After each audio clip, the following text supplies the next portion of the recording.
Hey, Bruiser Buddies, this is Wrestling Nostalgia with Dave Dynasty.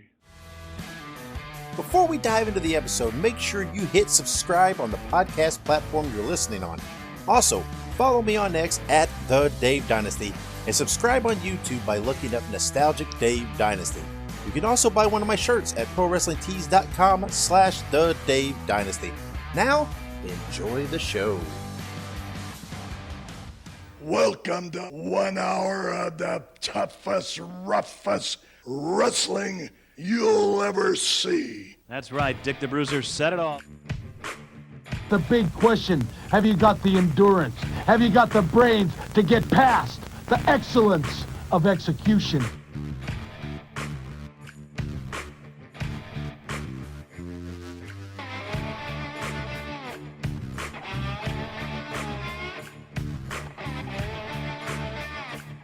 The reason why Axe and myself were put on this earth is to demolish people. Bobby Heenan, that is a very good-looking sport coat you've got on. Yeah, and I paid for mine. Mine isn't government issue. Hello, everybody. Lance Russell and Dave Brown right along ringside. And by golly, we're ready to go with another big week of championship wrestling.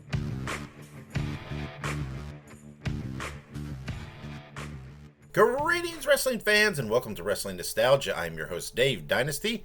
Thank you for joining me for another episode. On this episode, my guest is Jeff Leen, who is the author of The Queen of the Ring, Sex, Muscles, Diamonds, and the Making of an American Legend, the book about Mildred Burke. We talk about Burke, the book, and the upcoming movie based on that book. So stick around for that right after this break. Hey, you bums, we have to take a quick break.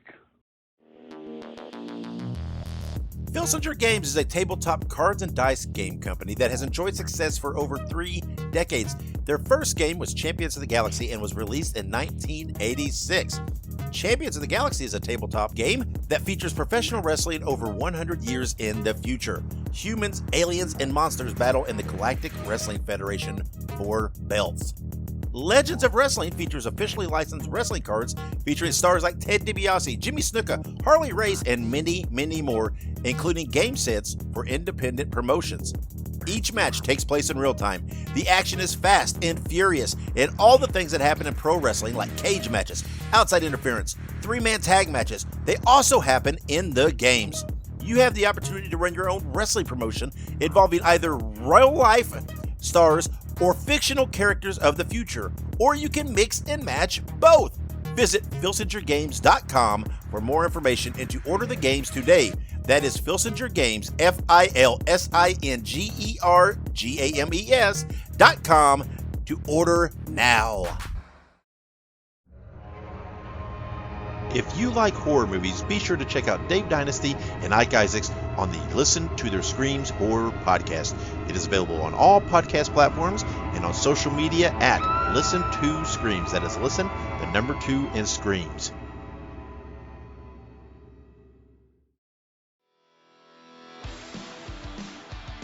Hey ho, everybody. Subscribe to the Pinhead Pod, the Ramones fan podcast bringing you interviews, news, deep dives, and much more. Look it up on your favorite podcast platform. That is Pinhead Pod. We're back on Wrestling Nostalgia. All right, and welcome back to Wrestling Nostalgia. This time I'm being joined by Jeff Leen, the author of The Queen of the Ring, Sex, Muscles, Diamonds, and the Making of an American Legend, the biography of Mildred Burke that has a movie adaptation, being released in theaters on March 7th. Jeff, how are you? I'm doing well. How are you, Dave? I'm very good. I'm excited to talk to you about this because this is obviously timely, but it's not very often I get to talk to someone. I mean, your background is in journalism, and not just journalism, but you've written for the Washington Post for many, many years, correct? I was an editor and a reporter there, mainly an editor, yeah, but I was there for 26 and a half years. Yeah, and from what I read, did you grow up in the St. Louis area? I did. We moved there in 1965, and I left there in about 1979. Okay. Did you get to watch wrestling at the Chase? I did. Yeah, that was how I became a fan, watching wrestling at the Chase, and also watching Vern Gagne's production from out of Minnesota. Yeah, I mean, I'm originally from Indiana, so I'm a Dick the Bruiser guy. So both Vern and St. Louis were big Bruiser areas. So it was weird because I always thought it was unique Bruiser in St. Louis because of that format there at the Chase. He seemed a little out of place almost, but I guess they're amongst the people having dinner or whatever it was there at the hotel. Right. So explain to me how it came, because you'd written a book previously, and like we said, you've Right. wrote for the Post. How did it come to be that you wanted to do a wrestling book, and specifically how about Mildred Burke? Well, I grew up in St. Louis, and I was as a kid, I was into every single sport, football, basketball, track, baseball, and I would go into the drugstores in those days, and I would just I'd start with baseball, then I'd go to football, then basketball, and then boxing, and finally wrestling. And picking up as a 10-year-old kid, you're admiring the big muscle guys on the cover, and basically that's who you want to grow up to be. Yeah. But going through these magazines, I noticed in the back there were these ads that showed women wrestlers from a long time ago. And I as a 10-year-old, I'm like, what is this all about? What are women doing here? And then some of these women would wrestle in the magazines, and sometimes they would wrestle men and defeat men. And as a little kid, I was just like, my mind was just blown that this could be happening.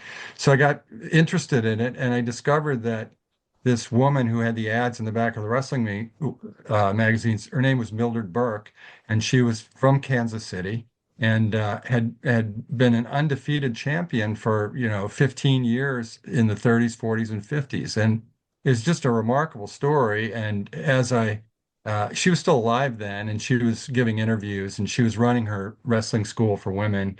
And she was one of the first to match women against men. These weren't in sanctioned matches in big arenas. These were in her gym in Van Nuys, California. And just got very interested in her story. And it always said that she was writing an autobiography, and the name of the autobiography changed over the years, but eventually it was Sex, Muscles, and Diamonds. And she kept talking about it and kept talking about it. And then I grew up, didn't think anything about it. And, 20 years later, I'm a journal. I became an investigative reporter, and I eventually worked covering the drug trade at the Miami Herald for 15 years. My first book, Kings of Cocaine, written with Guy Gugliotta, was about the Medellin cartel. It was the first major expose of the Medellin cartel. Yeah, Pablo Escobar and that crowd. So I was interested in maybe doing another book. I didn't have an idea right away, and I was on a journalism fellowship in California. I was picking up the LA Times, and I saw Mildred Burke's obituary, and it was 1989, and I was like, oh my gosh, I hadn't thought about her in 15 years, 20 years. And it had a quote from her son saying she wrote an autobiography, but I can't find a publisher for it. And it just stuck in my brain. I'd really love to know what's in that autobiography that can't be published. And then I didn't think about it for another 10, 12 years. And then when I got to the Washington Post, I went up there. One of the first projects I did was about police shootings in 1998 in DC. It won the Pulitzer Prize Gold Medal. And after that, I was approached for agents approached me. Editors approached me asking for book ideas, and I would tell them, well, there's a drug trade book I could write. They weren't really interested. And I told them I could write a true crime book. They weren't really interested because there were a lot of books like that out. And then I said, well, there's this woman in the Midwest who became the first female athlete to earn $1 million. She was an undefeated champion lady wrestler for 15 years. And they said, now that's your book. And so I was busy. I was running, at the time, I was the editor in charge of the Washington Post investigative unit. So I really didn't have time to write a book. So I just didn't, even though I'd been asked to do a proposal, I didn't do one for 4 or 5 years. And finally, my agent, Gail Ross, pinned me down. She said, you really have to do this book. And I did a proposal, and Grove Press, Atlantic Monthly, bought the proposal and the book, and I started working on it in I think about 2005, and 2004, and it took me 5 years to do it on nights and weekends, and it came out in 2009 in hardback and 2010 in paperback. I'm curious because I'm not overly familiar with the drug cartel and whatever else, but you've written a book about the drug cartel, and you've written a book now about the wrestling business, and with some very shady aspects. Did you see parallels between the two in their operations? Yeah, it's interesting that you mentioned that, because I did, and one clear parallel was the National Wrestling Alliance was an illegal wrestling cartel.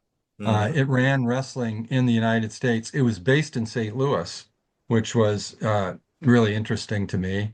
And they were actually investigated by the Justice Department in a big antitrust case in the 1950s. Yeah. And Mildred Burke was the chief witness against them, one of the chief witnesses against them, because she had tried to start her own women's wrestling business, and they basically froze her out along with her husband, Billy Wolf. Yeah.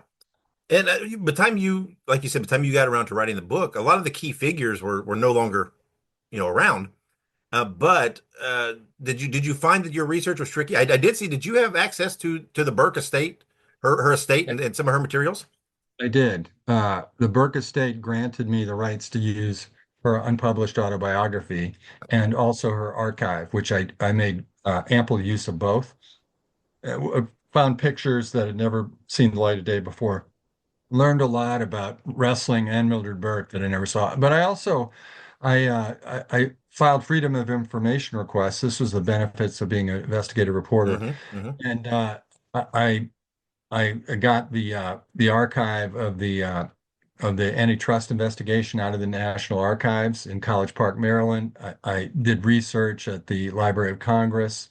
I went to 5 different archives around the United States, in Columbus, Ohio, the State Historical Society, in Kansas City, in Coffeyville, Kansas, where Mildred Burke was born.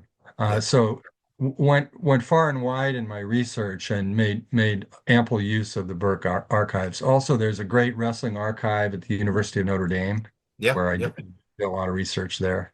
Which is that where the Pfeffer files refer? That's where the Pfeffer files were, and I was one of the first researchers to make extensive use of them. Yeah, I mean, I imagine having that unpublished autobiography. I mean, that's like having a very in-depth interview almost. I mean, it's like interviewing Mildred Burke. I mean, it's it really sense was. of purposes.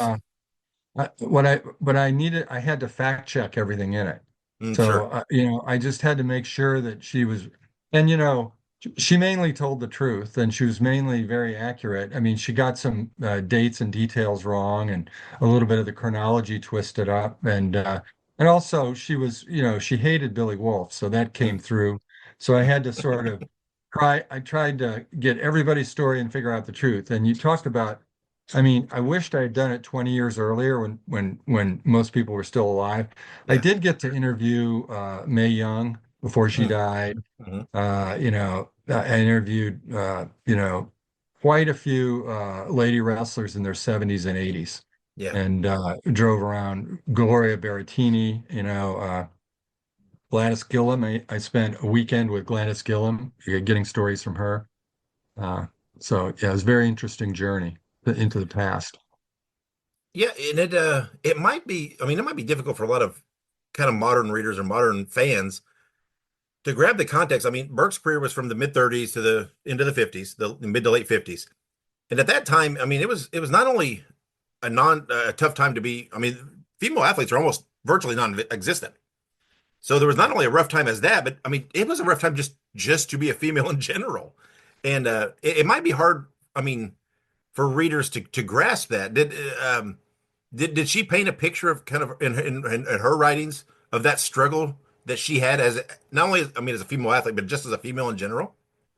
Oh, sure. I mean, the book is really about that struggle and how she overcame. One of the things that attracted me to the story is she overcame more obstacles than anybody I can think of to get where she got. I mean, she got essentially for a time there, she was nationally famous and even world famous. The Soviets were writing propaganda citing her, and she had fans in Washington D.C. She had fans all over the country, and she started out, a single mom, a waitress in the middle of the Depression, and rose to be, the female champion wrestler, essentially the first wrestler to really break big nationwide, female. And she did it as a single mom, but she was also 5'2" and 130 pounds. So she's really the last person you would think of could be a wrestler.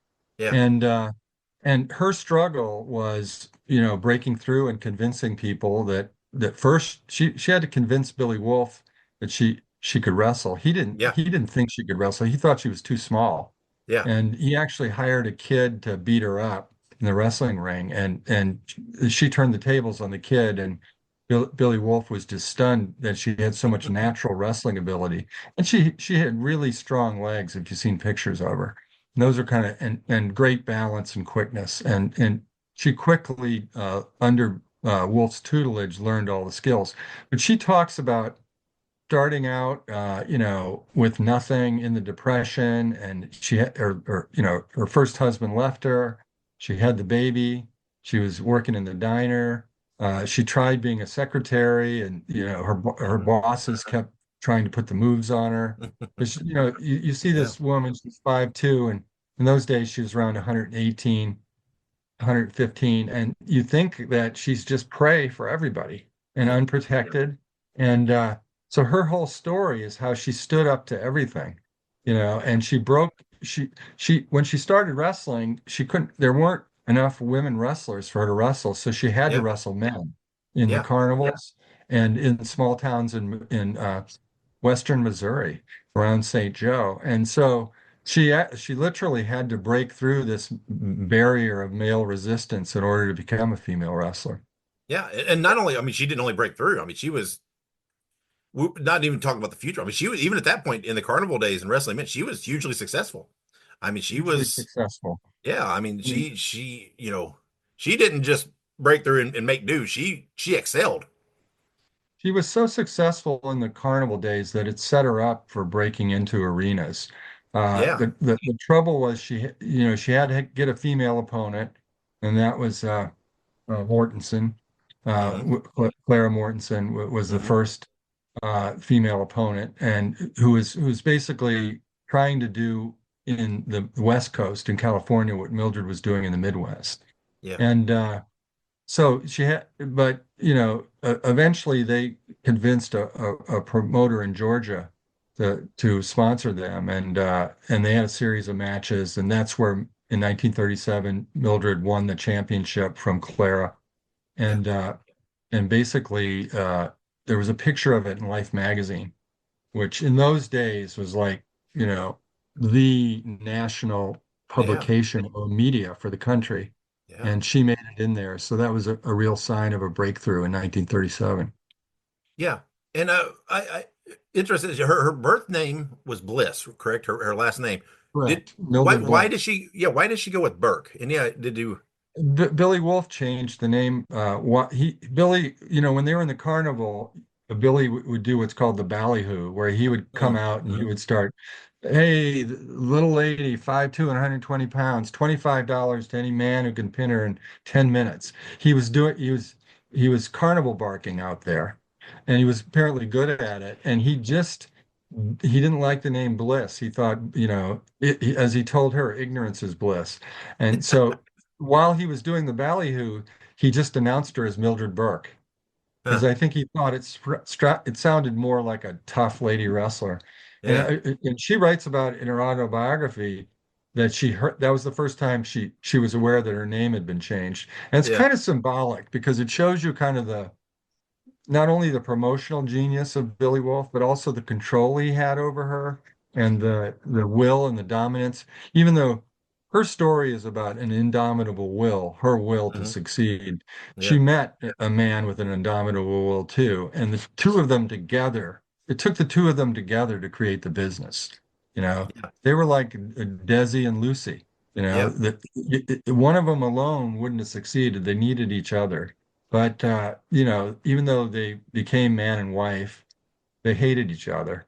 And it was only a business relationship. It wasn't a romantic relationship. Yeah.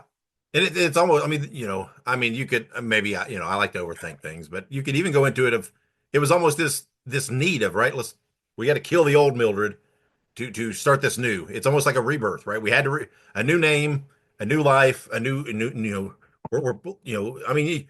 you could overthink it and thinking that, but it's true. The symbolism's just there, and it's natural.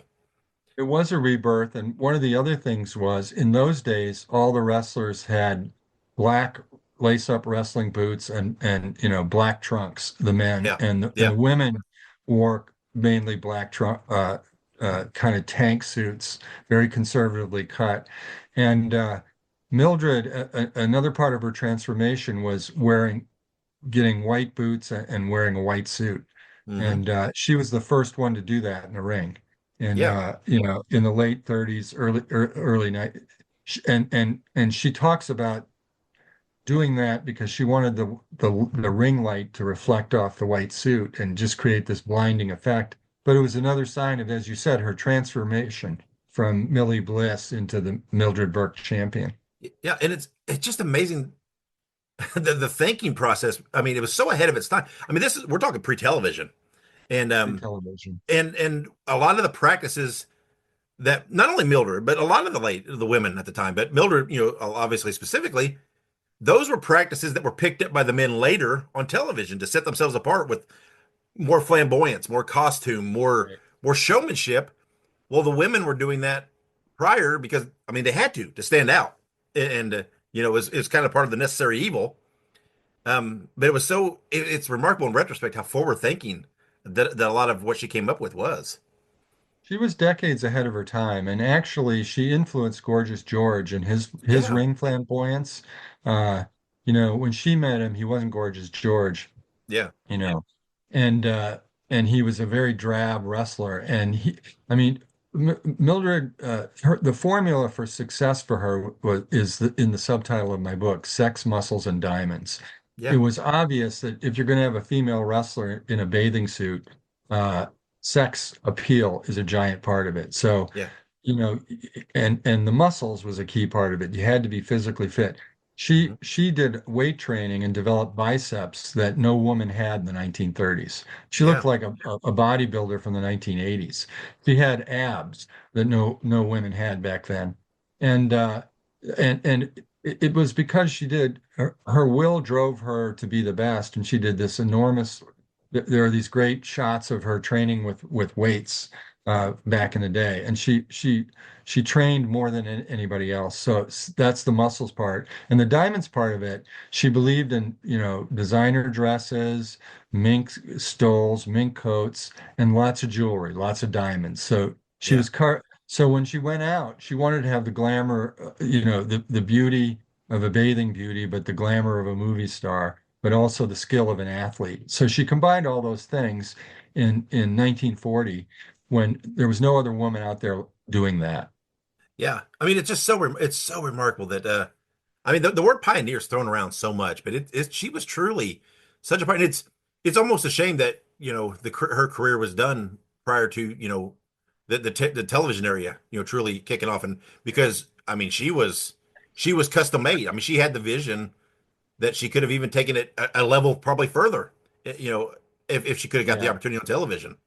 She appeared on television in the early 1950s. Yeah. But she by the mid 1950s she was done. And if it had been through the 1960s, that would have been a big deal because she might have caught that women's liberation wave.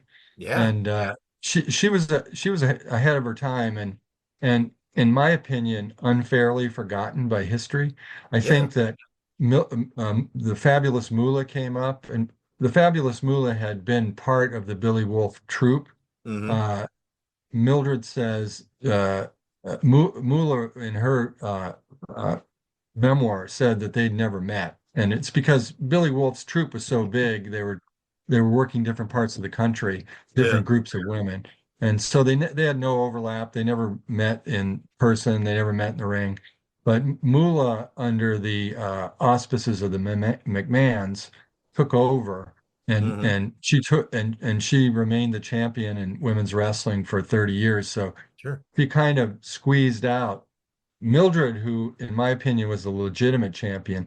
I mean, when people started out in the 30s, they needed to be able to wrestle. The showmanship was true, but I think it was A.J. Liebling who said, if you can't do it, you can't fake it. And so you had to have the wrestling skill. And Mildred came with the wrestling skill. Jean LaBelle once told me she was a legitimate shoot wrestler. Yeah. And I believe that. Which was crucial to the era, right? They wanted someone crucial to the era who given, because that was going to happen, right? You might go into an area, a town, defend a title or whatever else, and that the person you're facing in that town might decide to shoot on you, and and force an outcome, and you had to be able to, to defend yourself and overcome that. And absolutely, and Mildred even writes about that in her autobiography that some women would try to turn it into a shoot with her, and she had to be able. And I think. No, go ahead. I was going to say that by Moolah's era, I don't think Moolah had the skill that Mildred had. The ability to work in the ring. Yeah, I agree. I mean, and like we said, Burke, she faced lots of opposition during her career, but a lot of her troubles stemmed, like we said, from her husband, Billy Wolf, who controlled the majority of the women's wrestling at the time. Like you said, their relationship, their marriage was, a business, almost a business partnership. But then it ended up, holding Mildred Burke back, and it cut her career short essentially because of Billy Wolf. Well, like I said, when they started out, they really needed each other, and there might have been some affection there at the very beginning, but he quickly cheated on her in her, by her account. And he was surrounded by these young women. I mean, it's remarkable how many of these women were single mothers, and he took advantage of them, and he had sex with them, and she caught him having sex with him, and so. But she decided to marry him even after that because she had discovered that she could not promote herself on her own. She could not handle the booking. She could not deal with the male promoters around the country. So she needed Billy Wolf, and if she wanted to be champion, and she wanted to be champion more than anything. So she decided to marry him in 1936, even though she knew all this about him. Yeah. But she described it as a business contract, like the marriage is a business contract. And so over the years, they went their separate ways. Billy moved on from woman to woman to woman, eventually ending up with Nell Stewart, the blonde bombshell wrestler, who was kind of a good ring wrestler, but also the antithesis of Mildred, because Mildred was a dark, small brunette, a little flat-chested, and Nell Stewart was a buxom blonde, and they called her the Betty Grable or the Marilyn Monroe wrestler. So Billy was with Nell, and Mildred, believe it or not, ended up with Billy's son, G-Bill, because he was her driver. And even though there was a huge age difference between them, like about 15 years, they became an item, and they became close, and all those hours on the road, all those miles. And so at one point, Billy wanted Nell to become champion, and he told Mildred, you need to throw the belt to Nell. And she refused. She said, because she didn't trust Billy. She thought once she threw the belt, he would discard her. Yeah. And so he said, Nell can have the belt if she can beat me in the ring. And so Nell never did. So Nell never got the belt. But finally, the breaking point came, and Mildred told Billy she wanted a divorce. And they got the divorce, and Billy took her to the cleaners in the divorce. He basically had his lawyers draw up the divorce and had her be the wronged party, and she got no alimony, no assets, but she didn't consider it a regular marriage. Yeah. And after they did the divorce, then they had to do the business divorce. And in the business divorce, Billy Wolf eventually agreed to sell the business to her for $50,000, which he did, and which she was able to get from investors. But he didn't keep his promise. Behind the scenes, he started up another wrestling promotion headed by Nell Stewart and June Byers, who was another of champions, and they competed against Mildred. So, and he did this, secretly, so his name wasn't on any of the documents. But it ended up wrecking both businesses, and it happened at a time of there was a recession in the country, and wrestling had been overexposed on TV, and wrestling was losing popularity. So all these things came together to wreck her business and his business. Yeah, I mean, it was definitely difficult for Mildred, right? Because not only she was a female, and wasn't part of the good old boys club like Wolf was, but not only that, but when they would go to NWA meetings or whatever to discuss some of these business practices, Mildred couldn't even go to the meetings.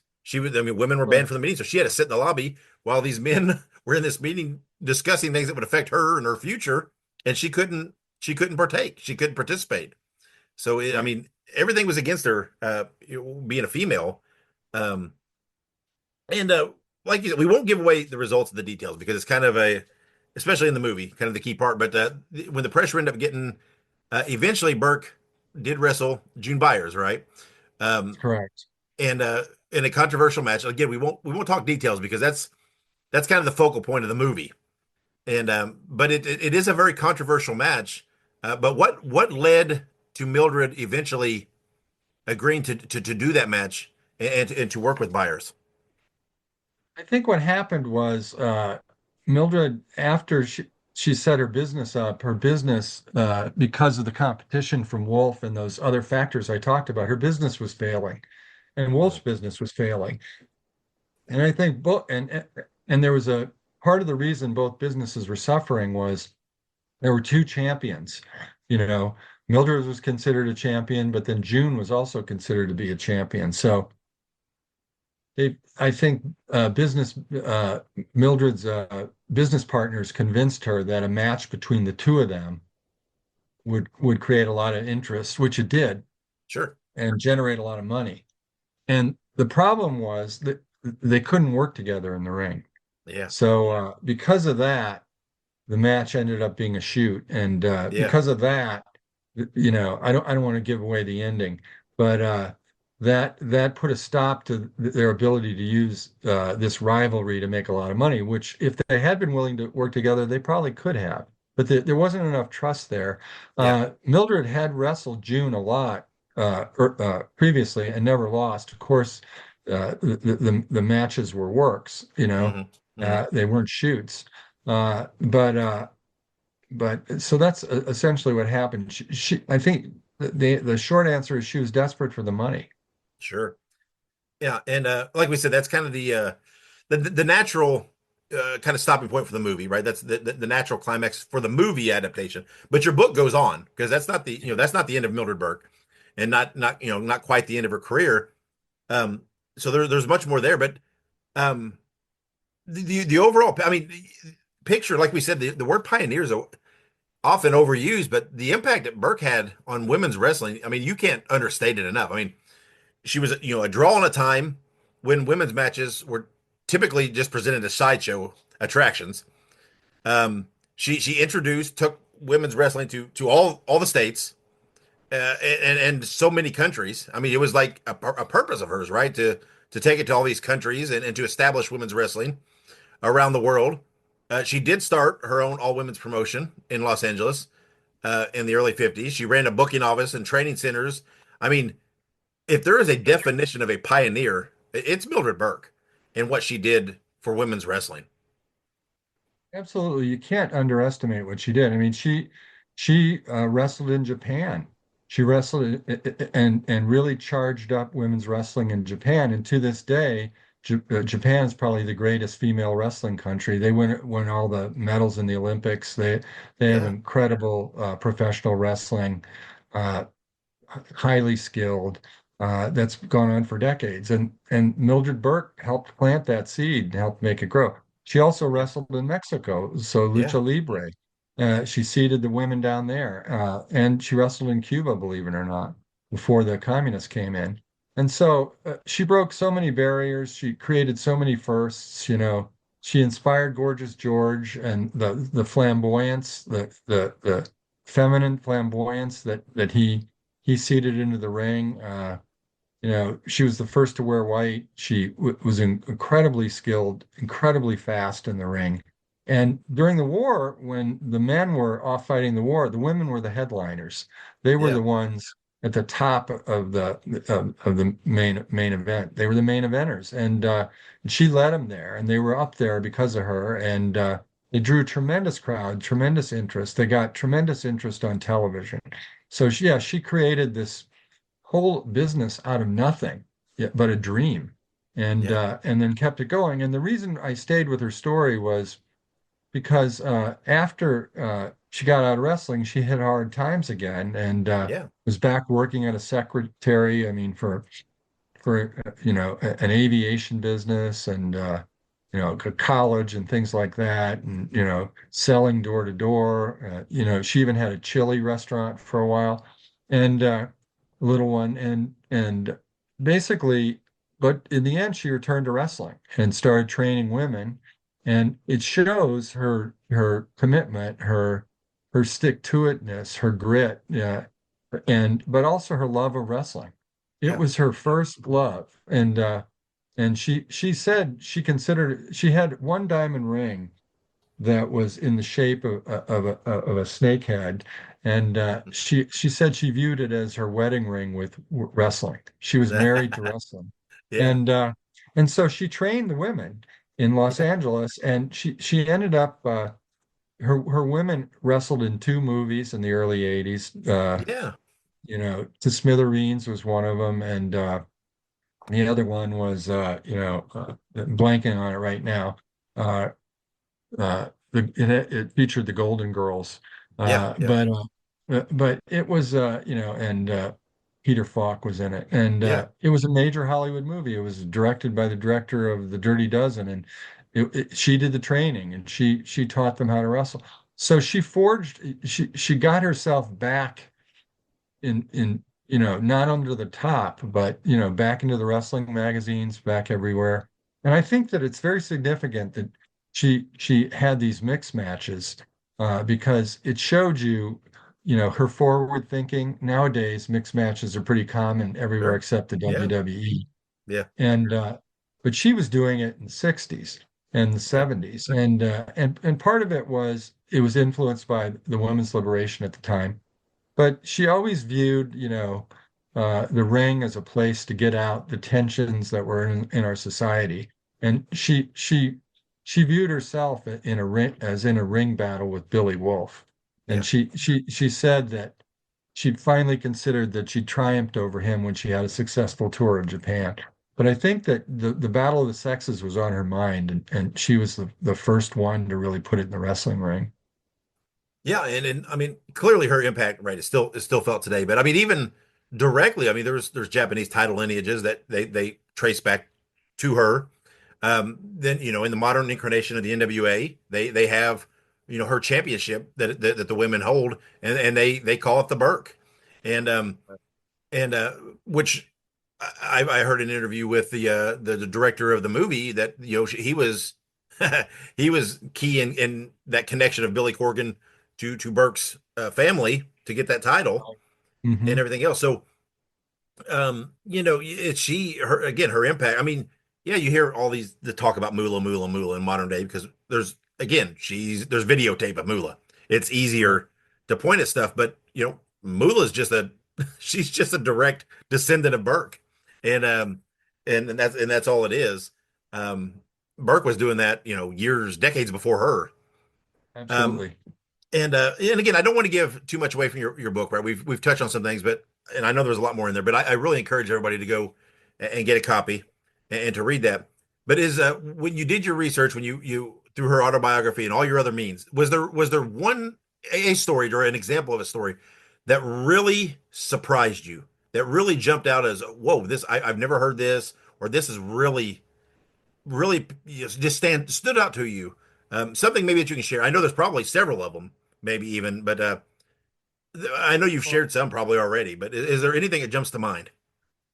I mean, her story has so many twists and turns. I mean, for example, while she was training in the carnivals, she tore her knee uh, out of a socket and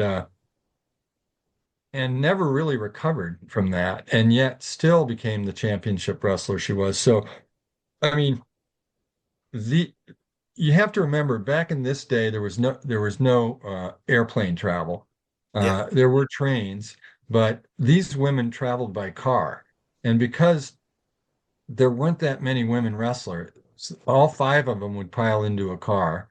I mean, Mildred might be driving, it'd be her car.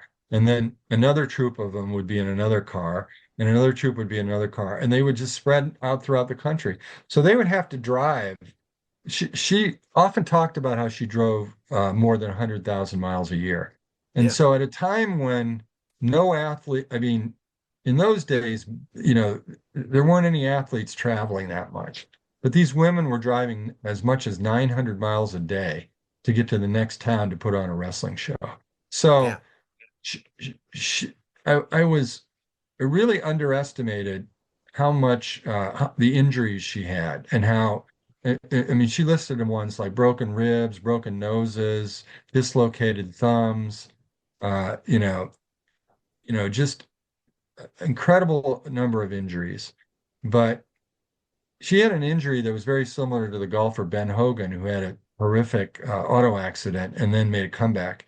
She had a horrific auto accident, at least as bad as his, and uh, and yet she made a comeback as a.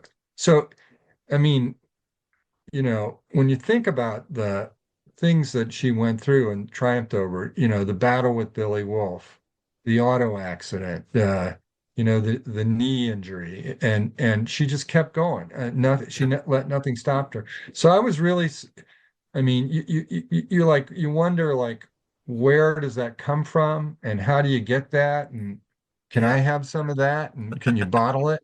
yeah, And I think you know, from the first time that she saw wrestling in the ring, it hit her like a vision. And yeah, she just decided, this is what I want to do, and this is what I'm going to do for the rest of my life. And, she was 5'2", and like I said, barely 120 pounds. And her husband at the time, I think she was like 17, and he told her, "You're crazy. Women don't wrestle. You yeah, women can't wrestle." And so she had this was a dream that of hers. I mean, she couldn't even really explain it. And then she had the body for it. She developed the body for it. She was small, but she was powerfully built. And her yeah, legs, if you've seen pictures of them, are like, little tree trunks. And yeah, so she powered through every obstacle. I was a little surprised that I didn't know about the antitrust investigation and the fact hmm, that the men, even though they were pretending to allow her to go out and have her own business, were actually conspiring against her in the back rooms. I mean, it's like the old boys club.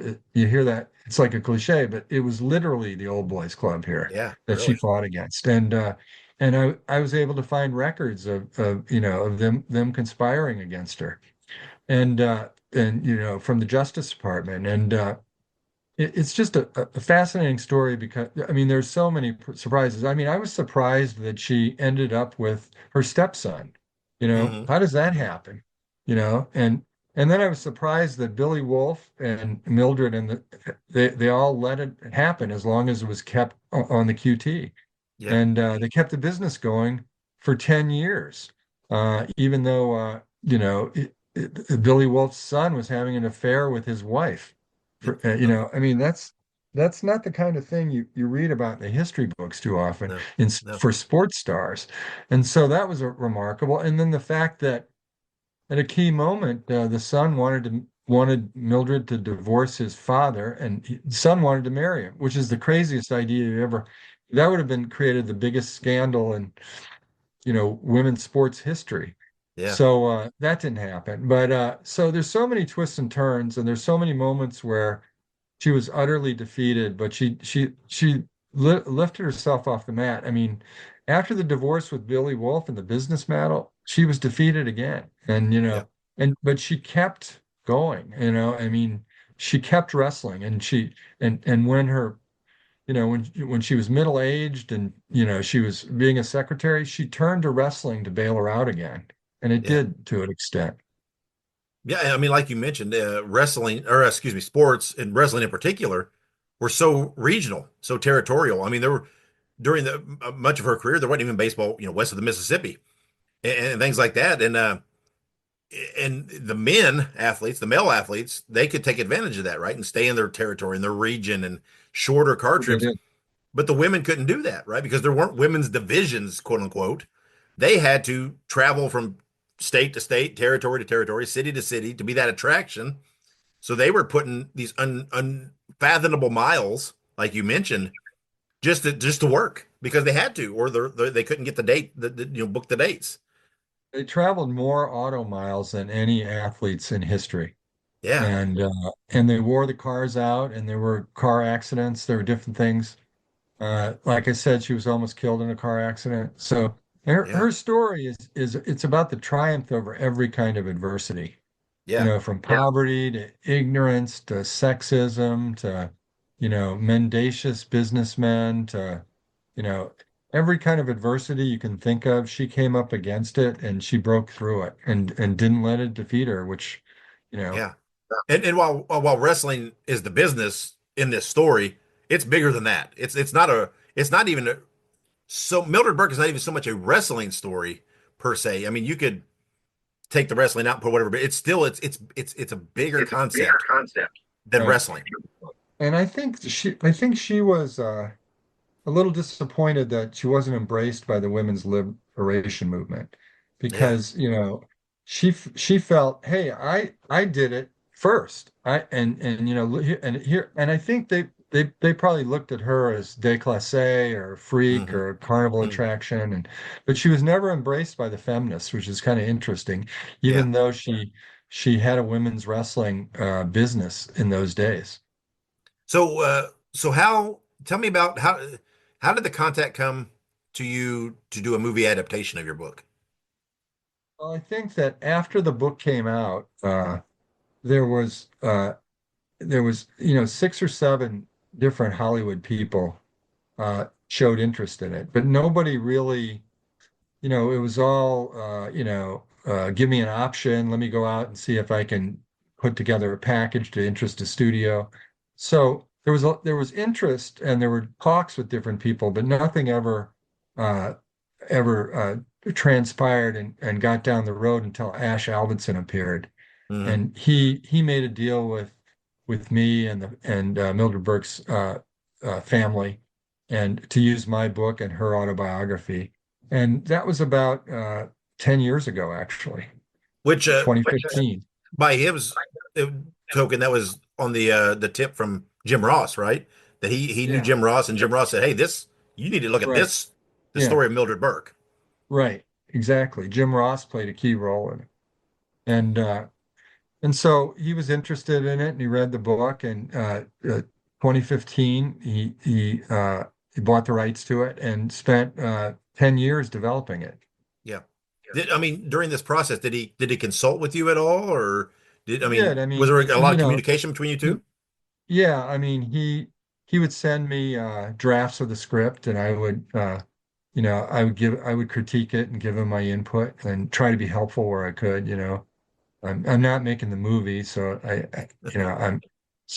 try not to overstep my bounds, but I wanted it to be true to the first thing I said is, I don't know how you make this into a 2-hour feature film. Sure. I thought of it as, like an HBO series of 4 or 5 seasons, because one season would just be the 1930s, Yeah. and another season would be the 1940s, or so I didn't know how you could cram all that into one.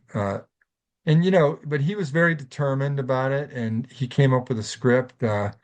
And he had to combine some characters and he had to leave things out and try Yeah. to create things that would work cinematically. And I understood that. Yeah. And I've seen the movie, and I think it does a good job of capturing the spirit of the book and Mildred Burke. Yeah. I mean, well, as far as stories go, it's almost like it's can't miss, right? I mean, Mildred Burke's life, it's just like it was made for you to write a book, and it was made to make a movie out of. I mean, you didn't even have to enhance too much. It's just there. It's just a perfect That's how I story. felt. That's how I felt when I first came across it. That it's unbelievable that the first female athlete to earn $1 million, and that earn $1 million includes Billy Wolf's business, because Yeah, right. she built it. She had the business with him, Yeah. and at their peak they were making $250,000 a year from the Yeah. business, Yeah. and that was reported in the Wall Street Journal, believe it or not, in 1950 on the front page. So it kind of shows you but it's hard to believe that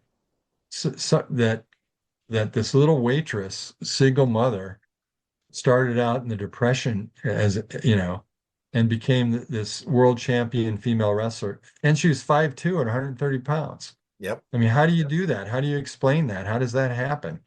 And she did it for 15 years. And not only did she do that, then she created her own wrestling business Sure. and ran that for another 15 years. And All so, while during much of that time being a single mother, all during much of that time, fighting the women oppression and the men. And I mean, there's so many. It's just a remarkable human story. Even outside of wrestling. I mean, that's one thing that I hope people get. You don't have to be a wrestling fan to enjoy this story and enjoy this movie, because the wrestling is just a footnote in this story, this life story. That's not even the important part of it.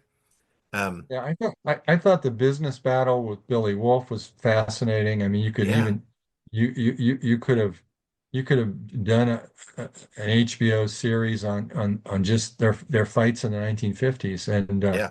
And I remember she said at the end of her autobiography, she was trying to sum up her life, and she said, to all those feminists out there, I was here before you, and I discovered. She said, I discovered sexism is just she described it as a paper tiger, and you just have to confront it. And I did, and I broke through because I had the will. That's what she said. She said she cited her will in the end. Yeah. I mean, And again, like she said, she was doing it before the concept of sexism was even that widely known or even formulated. I mean, I mean, it's hard to fathom that in modern day thoughts, but it just wasn't. That was just life. It wasn't a concept of that, this is what it should be, this is how it is. And she completely went against that grain. yeah, And and it was not just the sexism; it was the people that were that thought the female wrestlers were indecent. And yeah. so wrestling was banned in California in 1944. Yeah. And so she couldn't wrestle there at all. It was banned in New York until Sure. 1972. Yep. And Yep. so there were all these states where and so she had to fight against the people who didn't think a woman could do it, and then she had to fight against the people who said women shouldn't do it because it's indecent.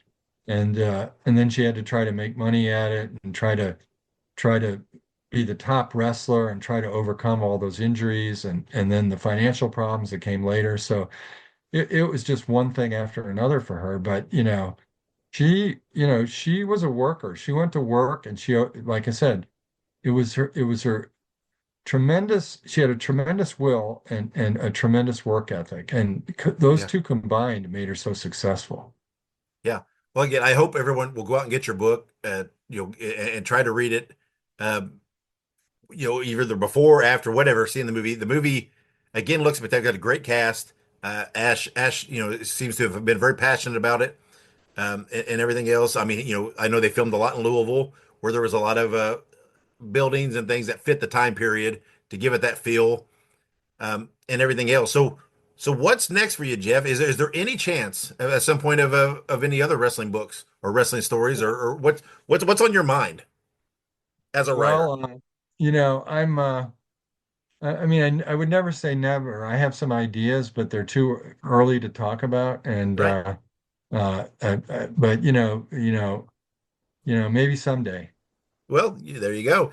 So now, if somebody wanted to follow you, keep track, just in case something from these ideals, formulates into, from ideal to concept, is there a way? What's the best way for them to follow you to be able to know, be ahead of the curve on this process? I sort of grew up before the social media era, so I Yeah. mean, I have a Facebook and I have an email, but I don't have a Twitter or X account. Yeah. But they might could be for the just, best. they could just, you could probably find me on email or Facebook or one of those places. There you go. Well, I'll tell you what, Jeff, if anything gets to a formulative production standpoint, you let me know, and I'll help get the word out there for I people appreciate that, Dave. to what it. So again, I do hope. Again, I know that there's a lot of hype, a lot of revisiting your work on this book because of the movie. I do hope everybody will go see the movie and support that because it is a great story. But then I also hope they will go and get your book because, like we said, there's a lot more in the book that couldn't make the movie. Right? You just couldn't put it all in the movie. And even where the movie naturally ends, you had 100 pages probably beyond the buyer's match of her late career and happenings after that. So there's a lot more to the Mildred Burke story that they just couldn't put everything in the movie. So hopefully people will see the movie. Hopefully they'll get the book, get the complete picture of just truly how fascinating and how much of a pioneer Mildred Burke is. And I'm so glad that you took the initiative and had the cooperation from her family and her estate to be able to tell this story because it needed to be told. It was just so natural that it had to be out there. It's so fascinating. And again, it's one of those things that I'm telling you, non-wrestling fans will still love it because it's just such a great human interest story that you don't have to be a wrestling fan to enjoy and appreciate Mildred Burke and what she did. So Jeff, thank you for your time. Well, thank you, Dave. I really appreciate it. Hey, you bums, we have to take a quick break. Hey guys, Ray Russell here, curator of the WrestleCopia Podcast Network, inviting you guys to listen to many of the programs here as part of the WrestleCopia brand, including, but not limited to, the Wrestling Memory Grenade, currently covering the 1988 and the WWF project. You can also listen to the Regional Wrestling Podcast, where we talk the territories, whether it's Jamie Ward with Georgia 81, Roman Gomez with the UWF in 1986, or Gene Jackson covering Memphis in 85. 3 projects going on right now over there at Regional Wrestling. You can also listen to the Wrestling Stoop with the legend himself, Bob Roop. Bob goes back in time each and every week, covering not just his career, but countless stories and interactions with hundreds of wrestling names spanning his 2 decades in the business. But that's not all. You can also check out the Puro Wrestling Academy with the professor of Puro Resu, Mr. Dan Ginnity. Dan and I go back in time and cover the history of Japanese professional wrestling in the English language. And you can listen to all of those shows and more, all part of the WrestleCopia Podcast Network, located over at WrestleCopia.com. That's WrestleCopia.com, and anywhere your podcast streaming needs are met, from Apple to Spotify, Pocket Cast, and beyond. And while you're at it, why not subscribe to our social media guys for all the latest goings on here at the WrestleCopia Podcast Network. Plus, I'm constantly adding old school video clips and pictures from throughout wrestling history. You can follow us over on X, formerly Twitter, at Wrestling Grenade. That's at RASSLIN Grenade. Also, follow and like me, Facebook.com/Wrestling Grenade. And why not subscribe to YouTube.com/Wrestling Grenade. So if you're looking to support that next up-and-coming podcast brand, please consider making it WrestleCopia.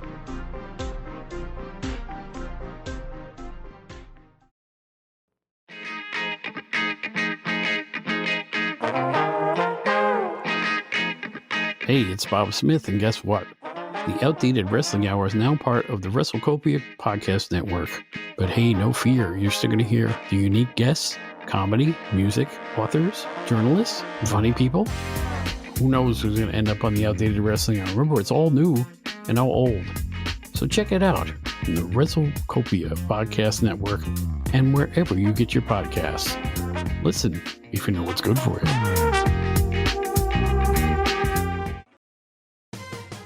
Hey everybody, Gene Jackson here, inviting you to check out the Retro Wrestling Review, where each week I'm joined by some great co-hosts who help me review classic episodes of USWA Championship Wrestling, and right now we are doing week-by-week reviews of 1993.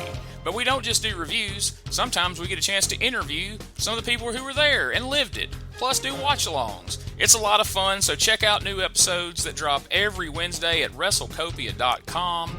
And to find links to everything associated to the podcast, you can go to uswapodcast.com. We're back on Wrestling Nostalgia. All right, and thank you to Jeff for coming on and talking to me about his book, Queen of the Ring. I advise everybody to go buy a copy and try to plow through it before going to see the movie. And do go see the movie, opening March 7th in theaters nationwide. While you're out in the internet world, follow me on all social media platforms. All you have to do is look up Nostalgic Dave Dynasty or at The Dave Dynasty, and you will find me. I'm on pretty much all of them, so go and check it out. Also, go check out all the WrestleCopia network of podcasts. You can look them up by name on your favorite podcast platform or go to WrestleCopia.com for more information. And also be sure to check out my friends at the Ultimate Classic Wrestling Library. Go to classicwrestling.net or download the Ultimate Classic Wrestling app on all of your smart devices. Now, next episode, my guest will be the world's strongest man, Ted Arcidi. We talk about powerlifting, the WWE, world class, Triple H, and so much more. This is a great interview. You don't want to miss it. Coming on the next episode of Wrestling Nostalgia. Thank you to all of my listeners, supporters, and everybody else for all of your follows, interactions, and everything on all the platforms, on all the social media avenues out there. I greatly appreciate it. Thank you for your support of me and of Wrestle Nostalgia. Guys, I'm going to get out of here, and until next episode, wherever you go and whatever you do, be good, be safe, and always keep on growing. Fans, we brought you All-Star Championship Wrestling. This is Sam Manager thanking you for being with us and saying until next time, so long everyone. Wrestling Nostalgia is copyright Dave Dynasty. Bruiser voice done by John Lawson.